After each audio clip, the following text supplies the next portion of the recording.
Welcome to the Astro Cosmic Hour with Michelle Chiquan. I just arrived in Honolulu, Hawaii, and it's a fantastic place. Hawaii has a great energy. It's amazing for healer, psychic, people that are reader, tarot reader, numerologist, myself. It is an incredible energy, and the influence of the city and the people are so amazing. Today I'm meeting with an incredible intuitive healer and spiritual practitioner, Ilima. Welcome, Ilima. Tell me a bit more about you and how everything started for you, your gift. Aloha, Michelle, and mahalo for allowing me to be here today. I'm so excited to be with you and to have you return to us here in Hawaii. As you know, there's something about the energy here. I think it does have a lot to do with the influences that have come from various places across the globe. So, as we chatted about earlier today, one of my ancestors, her name is Holokahiki, and that means woman who comes from Kahiki, from Tahiti. And she was a Lomi practitioner. She did massage. She also did la'au lapa'au, and which is basically like herbal healing. And I think she also may have helped as a midwife to birth children and things like that. So for me, I don't know if I necessarily chose my path. I think this is something that came to me as part of my cultural identity, but also passed through my family as sort of a gift. So, you know, I have one sibling who can chant very well. She's an expert in when it comes to oli. I have another sibling who is an expert when it comes to hula and other types of, you know, demonstrations of cultural practice. And for me, lomi lomi, la'au lapa'au, and also some intuitive practices have really been for me the key. So I find myself dreaming about situations that end up occurring miraculously. And so there was a period of time, even from my very young days, where people would listen very closely to what I had to say about my dreams. So from the time that I was a young girl, that was something that I knew that I had. But it was not necessarily something that I thought would be a practice that you could do for a living. And of course, I followed the traditional path. I maintain my cultural practice as a Lomi practitioner and doing la'au lapa'au, but you know, I do some other things to be able to pay for my housing and whatnot. But I really enjoy being able to relate to people on a spiritual level because I think that this is where a lot of healing can occur. Yeah. That's great.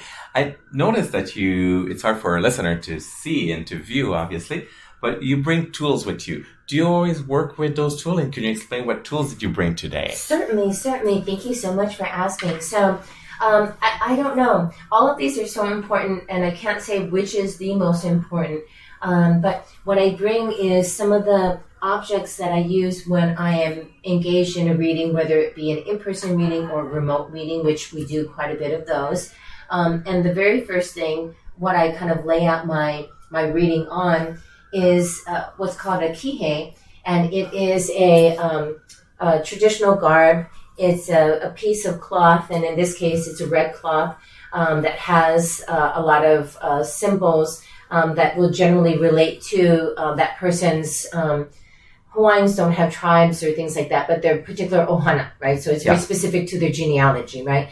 So in this case, because I am a member of a very specific genealogical group on the windward side of Oahu, I carry with me this kihei that is red and black and orange and really embodies the strength of our community. So I use that as a placemat or a tablecloth.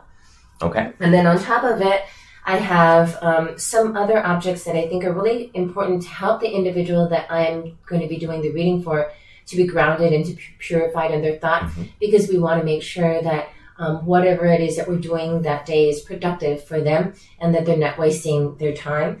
And in order to get grounded, one of the first things I do is kind of place this lauhala fan onto the placemat here, onto the kihei. And the lauhala fan reminds all of us about what's rooted and what we're grounded in. So I put that here on the kihei. And then I also have a tea leaf. And Hawaiians have various types of tea leaf. that they use in different cultural practices. Green tea leaf is most often used in a variety of ways, and the reason why green tea leaf is so significant is because it has to do with purification. Okay. What I like is, and there's the red tea leaf also, which has to do with protection. What I like, and which I bring today and to most of the readings that I do, or all of the readings that I do rather, is like the combination of red and green. Because I like the combination of being cleansed and purified, but also protected. So I bring those to the table. I also bring Hawaiian salt or sea salt. Yeah. And the reason why I think the sea salt is so important is because because it's also another purifying agent. So what I will do, and I'll ask you to take a pinch. So you just take a little pinch and hold that on your fingers. And then what we're going to do is we're going to put a little bit of the pinch on the tip of our tongue, and then the rest on our forehead, on our top of our head, I guess one of our chakra, a crown chakra would be. So you rub that into your crown chakra, and that's a way to help purify us so that we can begin the reading. And then I would usually keep the salt on the table as well, because Hawaiians believe that salt is another protective agent. Purifying, protecting, right? So a lot of times when we're doing this work, because we're moving into spaces that we might not necessarily fully understand, I want to make sure that both the individual who is receiving the reading and the practitioner are protected by whatever that may be. And I get good results as a result of that. Because it's very important for us as human, as if you're not a reader, we get distracted. If we see a fly on the wall, we get distracted. I love having like tarot cards. People are focused on the tarot cards. Now you have a lot of items that are actually energized by you, and if they're from you, so people have to focus and they stay more grounded. I love all. Thank you. I think it's brilliant. I love this idea and the energy, because it really focuses the people ground. And the fact that with the salt, you share the salt on top of their head and the mouth. It's just really grounded, because now we have a connection, a pure connection. Brilliant. Love that. Thank you. Well, again, it's really just a natural extension of my culture. And I don't know if I could do it any other way. And this is something that came so organically for me, because I see other readers set their tables up in various different ways. Well, I just did my own thing. And this is what the result was, and I'm pretty blessed. And then the other object I put on is actually a shell that I did not find here in Hawaii. I found it in Fiji. But I put it on the table, and I use it to help us remind ourselves to be in touch with our intuition, our inner guides, right? Okay. Sometimes things that we can't hear is obviously. So I use this. And then the last thing that I will put on the table is I have a bowl, and in this bowl I have various objects. It's like a koa bowl, and in the koa bowl I have various objects.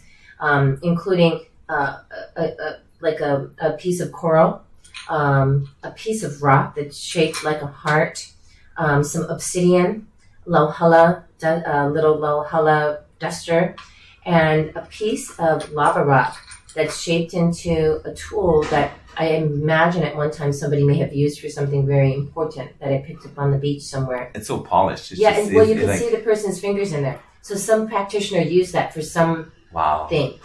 And what I do is I put the energy is incredible. Well, what I do is I put this on the table, and I ask people to select the two objects that they most resonate with, because I want them to then further ground themselves and contemplate before we actually start the reading. And in a way, the objects that they select will also help me to understand a little bit more about the person. So through this process, not only am I helping them to be grounded and to be focused in what they're doing, I'm also learning more about them through the way that they engage and the objects that they pick. And it's pretty fascinating, because people will actually talk about the objects in the bowl when it comes to the reading. So those are the things that are just the most basic. And of course, I use tarot, the traditional tarot Rider-Waite cards that have been adopted by different artists. But I think that the most important things are this kind of grounding time that we take. Yeah. It's so fascinating. So for years you've been doing this. It comes solely natural for you, from ancestors and so forth. I'm pretty sure you have some, like you said, healers in your family background, and Hawaii is so full of resources that you use exactly what's here and what the Mother Nature really give you. You're really, really connected. I find Hawaiian culture is very connected to Mother Nature and what it does and so forth. And just for example, not long ago we had fire in Maui. And you know what? It didn't seem, for Hawaiian, it's part of the Mother Nature, and they take it very differently than North American, for example. Sure, it's devastating, yes, but it seems like Hawaiian, they know how to come back up and stronger. Right. And it seems like, okay, that's a lesson we learned. And if the energy is so strong, and just speaking with you, there's a form of peace and quietness, and it's very healing. It's very interesting. It just just by doing this interview, it feels like it gives you so much healing. To me, anyway, personally, I feel like, wow, I feel energized. So when you do a call on Zoom, you set up your table and so forth, and you meditate, I'm sure. And then do you ask the person as well to bring salt as well, to do it as well on Zoom, or it's a bit kind of different? It's a little different when we're doing it via Zoom. I think that there might be times in the future we might do that. But recently, because we haven't had the opportunity to be able to engage people prior to and help them to really understand what the process is, it may change. But I still will bring all of the same elements to the table that I bring into an in-person sort of reading. And I'm so glad that you brought that up, because that's exactly something that we want to be able to let people know, because maybe, that's another element that people might be very fascinated with, right?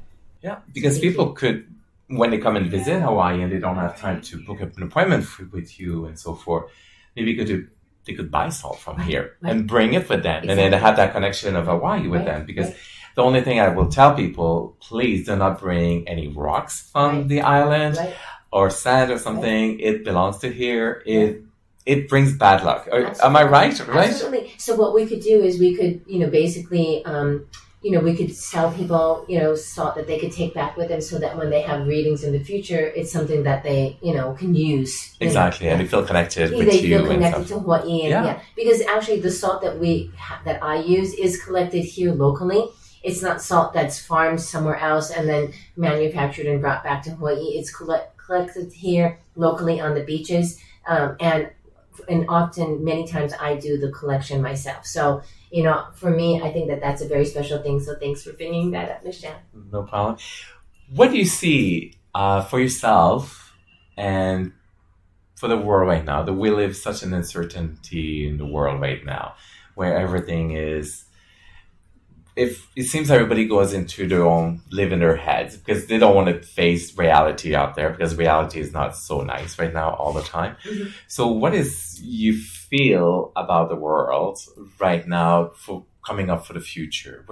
What is your almost prediction, if you have prediction or feel of the energy of out there? That's a great question. And what I like about that question is the fact that there's so many different answers to that. And it's really up to us to figure out how we can blend those answers together so we can have solutions that benefit many of us. I was fortunate, as part of my path, I actually came across an individual who is not Kanaka Maoli. So Kanaka Maoli is the indigenous, the Maka'olelo, or Hawaiian word for indigenous individual. But I came across an individual named Martha Jean Campaniero, or Norma Jean Campaniero, pardon me.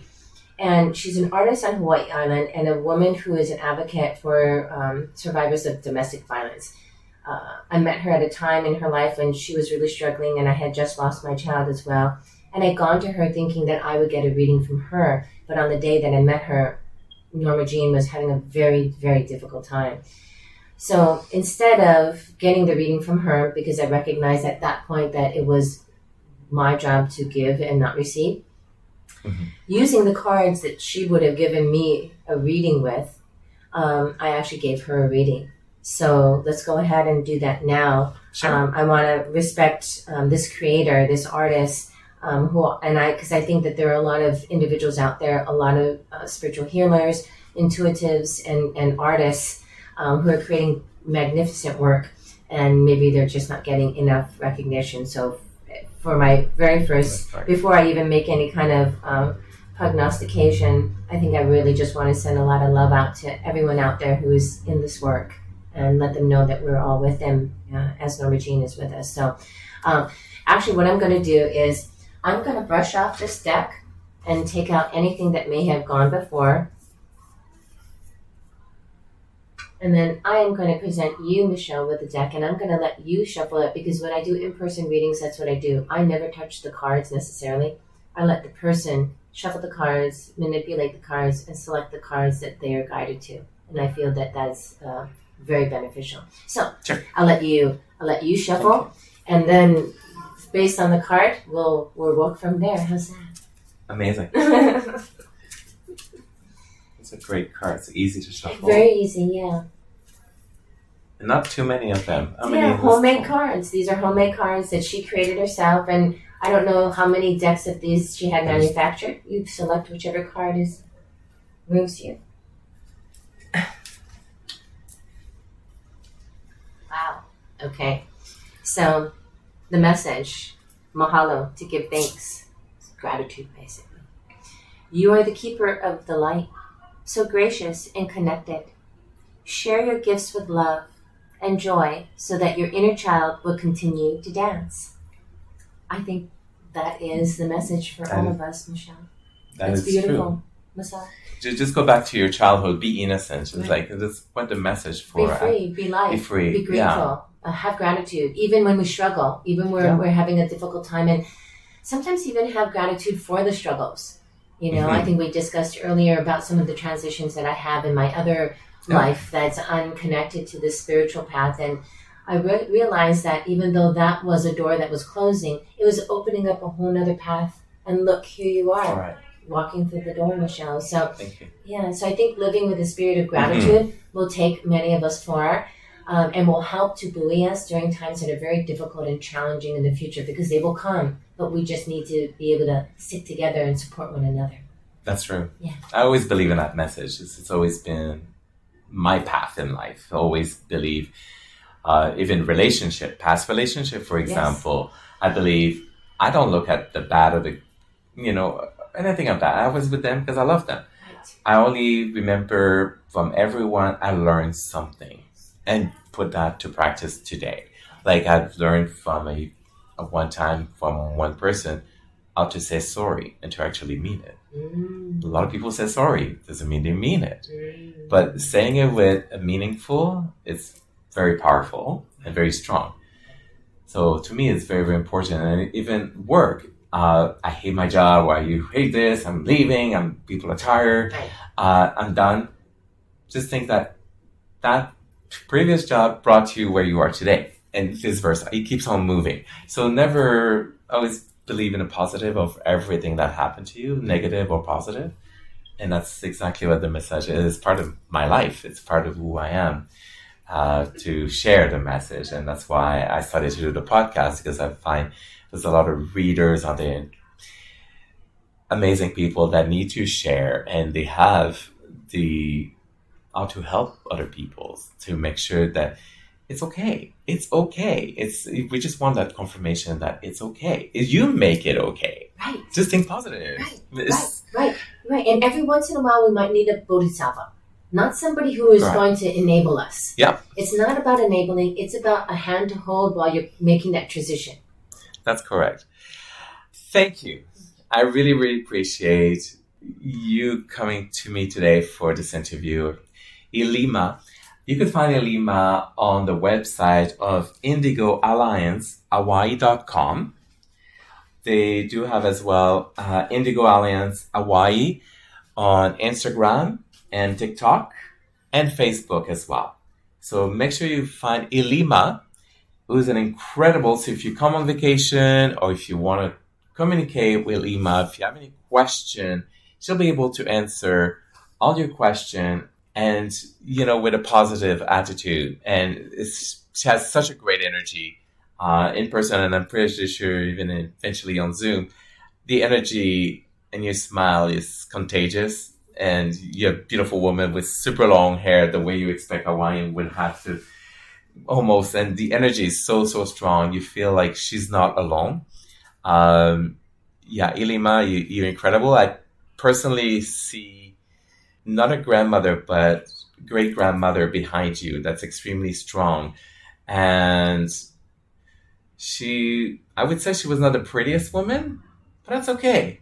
She was the most goal heart, and she just gave everything. She didn't keep nothing for herself. And she's behind you and supporting you. She's like, it's okay. You're going through a rough time, Ilima. It's okay. Sorry, I'm doing a reading at the same time. But I'm just like, she's right there. And she's like, she keep talking to me. I was like, okay. So thank you, Ilima. Mahalo. I really appreciate you coming here today. Thank you.